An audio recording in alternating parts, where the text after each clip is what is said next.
You've been asking questions in the comments, DMs, emails about the move, about Vietnam, about my plan.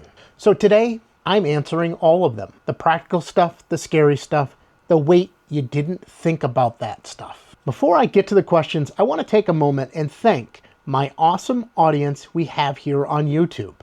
3 weeks ago, I made a video happy that our brand new channel had reached 350 subscribers. And yesterday, we broke 1,500. Crazy how fast this community grew. So thank you, thank you, thank you. If you're not subscribed yet, what are you waiting for? Follow the journey. If you're looking to help support the channel, we recently added memberships as an option.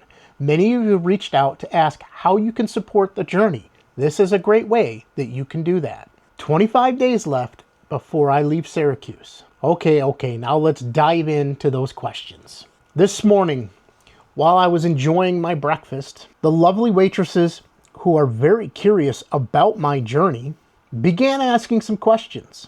Like, are you getting a place over there? Which was extremely fitting as right at that moment, I was on my phone looking at apartments on Facebook. I simply flipped my phone around and showed her the apartment that I was looking at that moment. Another waitress grabbed my phone, looking at the photos, and asked a couple questions like, they come furnished? My answer, yes. Apartments come furnished and serviced there, which means weekly maid service. They come in and clean for you. And then she says, but wait, these look like normal places. I thought you'd be living in a straw hut. I had to laugh at that one, that she actually thought everybody in Vietnam lived in straw huts. There was an older gentleman who was sitting on the stool next to me, overheard our conversation and asked where I was going. As soon as I mentioned Vietnam, he immediately says, why in the hell would you want to go there? That response is a common response I get of people of his generation. Now, mind you, their idea of Vietnam was from 50, 60 years ago when the U.S. invaded and had war and conflict there. I informed him it was about the weather. It was about the cost of living, the quality of life, things that are just lacking here right now in my life. His response was not to answer any of those, but go, but you're going to be in the heart where the Iran war is going on. With all due respect, sir, have you ever looked at a map? Vietnam is nowhere near Iran. It's about as close to Iran as it is for me here in Syracuse, New York, to Iran. Then he tries to tell me, but the war in Iran is going to cause all kinds of problems. They're going to shut down the oil.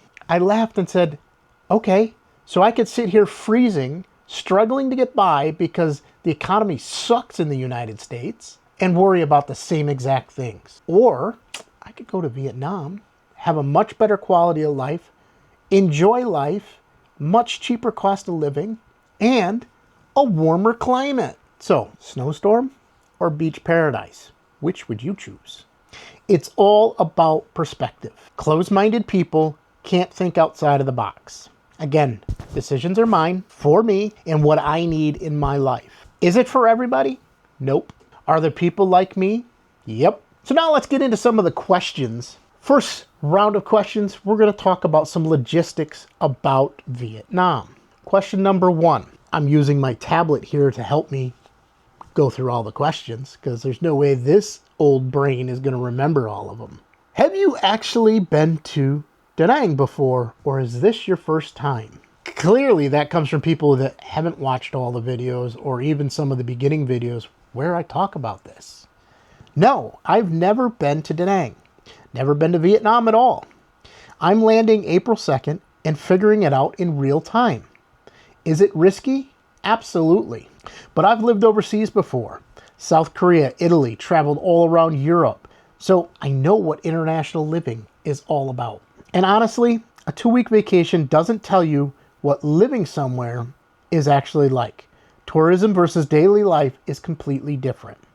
So I'm going all in with flexible housing and backup plans. If I hate it, after 90 days, I can leave. There are plenty of other spots in the world to explore. But I'd rather try and fail than wonder forever. What would have happened if I moved to Vietnam? Question number 2. What about the visa runs every 90 days? Isn't that exhausting? Great question. Here's my thinking. Vietnam e-visa equals 90 days. Then I have to leave and come back. But I'm reframing it. Those aren't visa runs. They are forced exploration. Every 90 days, I have to visit Thailand, Cambodia, or the Philippines for a few days. Turn it into a mini vacation, see, explore, discover, and return to Vietnam. Would I prefer a one-year visa? Sure. But Vietnam doesn't offer this easily without marriage or business investment. The new golden visa programs have not been fully documented or put into practice yet. The talent visa, which is one I'm eyeing closely, it offers a 5-year visa, but guess what? You still are required to leave every 90 days, exit and re-enter. So instead of seeing this as a hassle, I'm seeing it as built-in travel opportunities. And one of the viewers put it perfectly. I'm only 1 day out of 90. Question number 3. Why not just visit a month before committing? I get this question a lot. And honestly, we kind of answered part of it in question 1. So here's my logic. Visiting for 2 weeks will cost me roughly about $2,000, maybe more depending on flights, hotels, and food. That $2,000 could cover my entire first month of living there and then some. Plus, tourism and living are totally different. A week in a hotel doesn't tell me what daily life is actually like. So I'm skipping the trial run and going straight to living there, but with flexible housing so I can bail if I need to. If I hate it after 30 days, I leave. I try Nha Trang, I try Thailand, or maybe somewhere else. Worst case, I lose some money, gain experience, and figure out what I actually want. This is better than wondering what if for the rest of my life. Question number 4. Can you even speak Vietnamese? Barely. Barely. But I've been taking Preply lessons 3 times a week for over the past month. I can get basic greetings, order food badly, but keep getting corrected by one of my local restaurants who's helped educating me in real life, and use my numbers. I can count money. I can figure out what it costs. I can have some basic conversations. Will it be broken Vietnamese? Absolutely. Vietnamese tones are brutal. I sound like a dying robot most of the time. I can't even believe that people want to listen to me speak it. Here's my plan. Survival Vietnamese for the first month and then some. Hello, thank you, how much? Where's the bathroom? Then I improve as I go. This will happen naturally because you are in an environment where you're using it daily. I'm not trying to be fluent, I'm trying to be functional.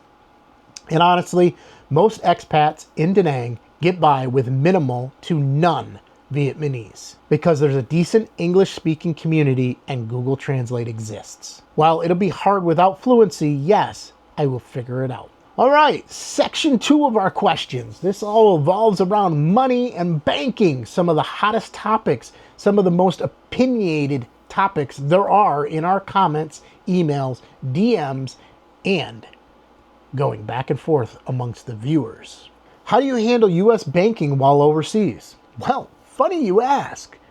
I just did a full 48-minute breakdown on what I'm doing for my banking. There's a link down in the description to that video, and I'll try to throw a little card up over here for you. Here's the quick version, right? Fidelity Cash Management Account. This allows me to get fee-free ATM withdrawals worldwide and unlimited fee reimbursement. My Wise account. This will allow me to convert money and transfers between bank accounts. I'm keeping my existing American bank accounts, USAA, Navy Federal Credit Union, and a few as backups, just in case. Plus, that's where deposits for my paycheck from my businesses get made, and my money from the government for my VA disability. Am I getting a Vietnamese bank account? Initially, no. I thought about it early on and said yes, it was something I wanted to do and had it on my list. But the more I broke down the banking setup and what I plan on doing, it's not top on my list. The only thing I would consider it for is some of the QR code scanning directly to the bank. But I have a couple of apps that supposedly offer that support, and I'm going to try them first before I go through the hassles of opening a local bank account. One of the things with having a local bank account as a foreigner, it is tied to your visa. So if I'm there on a 90-day visa, 90 days, it expires and my bank gets shut down. I don't have access, I lose access to that money.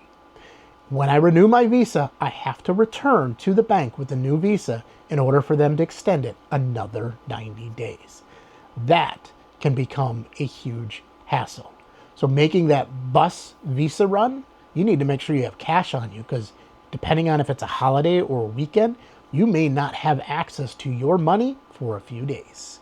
This is where having Schwab or Fidelity that you can easily access your money at an ATM comes in handy. And I ported my US number to an affordable carrier so I can still receive all of my two-factor authentications that banks and financial institutions require while I'm on Wi-Fi or using a local SIM for data. Make sure you watch the full banking video for all of the details. Question number 6. What if I run out of money? Oh my God, you're gonna go broke, you're gonna go broke.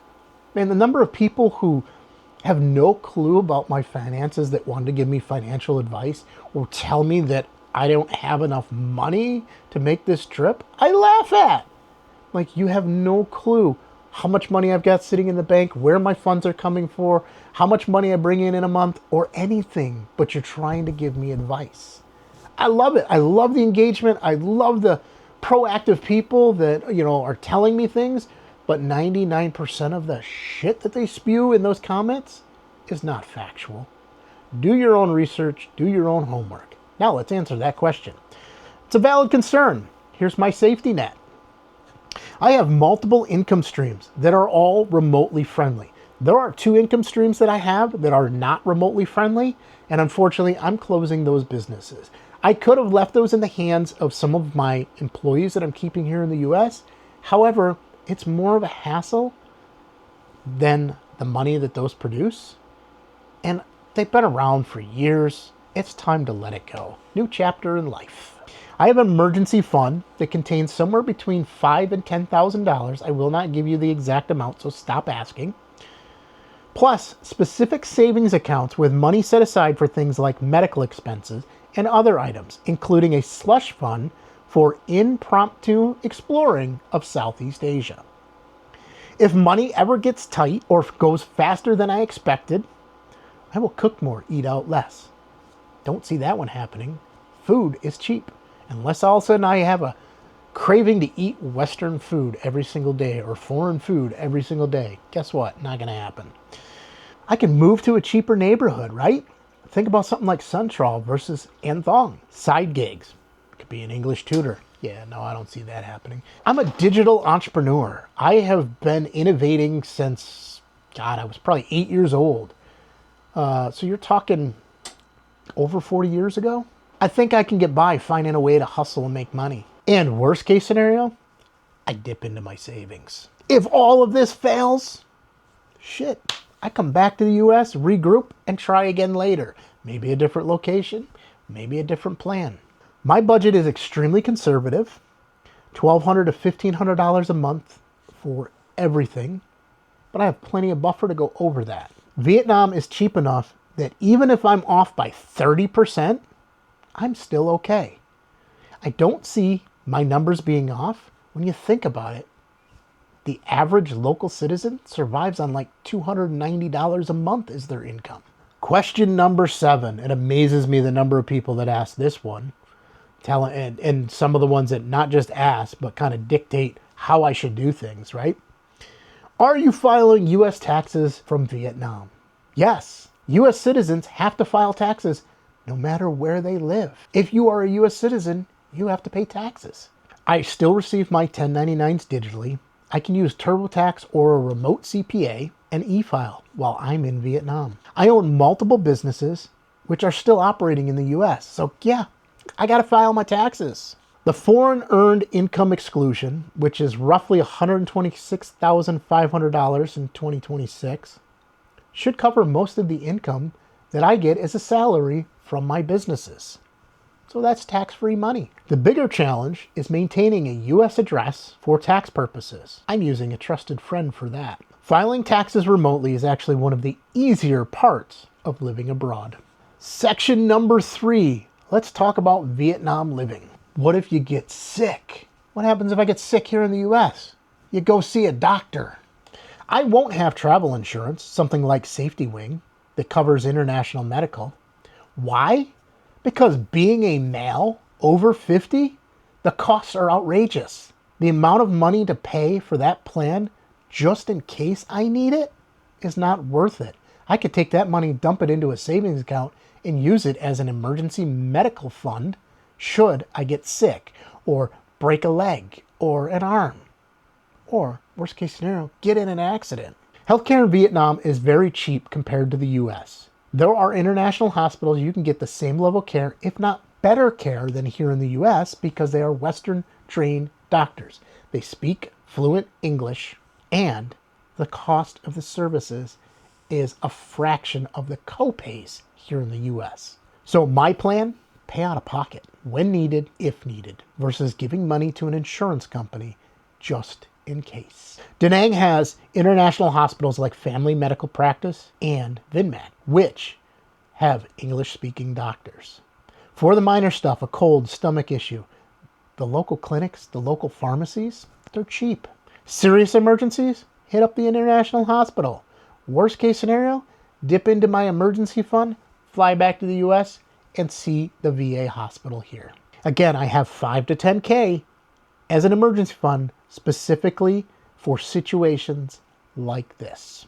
Is it scarier than having US health insurance? Yeah, but US health insurance, you're still one medical bill away from bankruptcy. Pick your poison. Question number 9. Aren't you worried about being lonely? Nope. I'm happy exploring and meeting new friends. Will I miss friends that I have here? Yeah, probably. Door's always open. Come on down. First drink's on me. Moving solo at 50 to a country I don't know anyone, don't speak the language, that can be terrifying. But when planned right, it doesn't have to be. But here's what I'm doing. I have some local contacts already. These are people who I've either reached out to that are there. Some of them are on YouTube and you may know them. Some of them are viewers like you who have posted in the comments that you're either there or going there before me or shortly after me, and we plan on meeting up. I'll join expat meetups, language exchanges, and maybe a gym. I'll force myself to be out at social events. For those of you that know me, I'm not a fan of social events. Do I get out of the house? Do I go and do things? Hell yeah.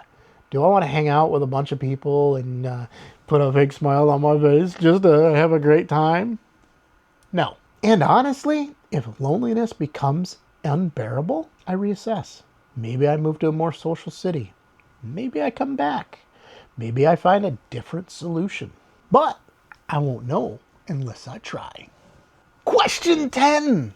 What if you hate it and you want to come back? Then I come back. Or I try another location within Vietnam or another country. Same could be said if I was in New York City or East Bumfudge, Nebraska. Not every location within a country is the same. Try, live, explore, discover new loves in life. I'm doing a month-to-month housing specifically so I'm not locked in. Could I get a better deal if I signed a 1-year, 2-year, 5-year, 10-year lease? Yeah. Flights from Da Nang to anywhere are not that expensive. If I try it for 30 days and absolutely hate it, I can then try a different city in Vietnam. Nha Trang, Hoi An, Ho Chi Minh City, Hanoi, Dalat. Yeah, there's plenty of options. Maybe I try a different country. Hello, Thailand. Hello, Cambodia. Or worst case, I come back to the US and regroup to figure out a new plan. The point isn't to be trapped in Vietnam forever. The point is to try. And even if I fail and come back to the US after 3 months, I still learned what I didn't want, and that's valuable too. It's better to try and fail than to sit in Syracuse till I'm 70 and wondering, what if? All right, section 4, this is where I grouped a lot of random and miscellaneous questions that people keep asking. Question number 11, why 50? Why not wait until you're at traditional retirement age? because I don't want to wait till I'm 65 or 70 to start living. What if my health declines by then? What if I can't travel anymore? What if I'm no longer living? I'm 50, relatively healthy, and have the financial flexibility to try this now. Would it have been easier at 30? Sure, but I wasn't ready then. At 50, I've lived enough to know what I don't want: American corporate grind, medical bankruptcy risk, working until I die. And I'm young enough to still enjoy the adventure. Plus, if it doesn't work out, I still have 15 to 20 more working years to recover financially. Now is the time. Question 12. Do you ever doubt yourself? Every single day. Am I crazy? What if everybody else is right and I'm wrong? What if I regret this? But here's the thing. I also know that if I don't go, I'll regret that too. Regret of not trying haunts me way more than regrets of trying and failing. So yeah, I doubt myself constantly, but I'm going anyways. Because the fear of staying stuck is bigger than the fear of unknowing. There's your questions. There's the most common asked questions that the community, you viewers, right there, you, yes, I'm talking to you, have asked. If I missed yours, drop in a comment and I'll give you a reply. 25 days left until I find out, is this the best or worst decision I've ever made? Either way, I'm documenting the whole thing and taking you along for the ride. Thanks for following the journey. Your questions, support, and even skepticism keep me sharp. Consider becoming a member and help support the travels. See you on the next one.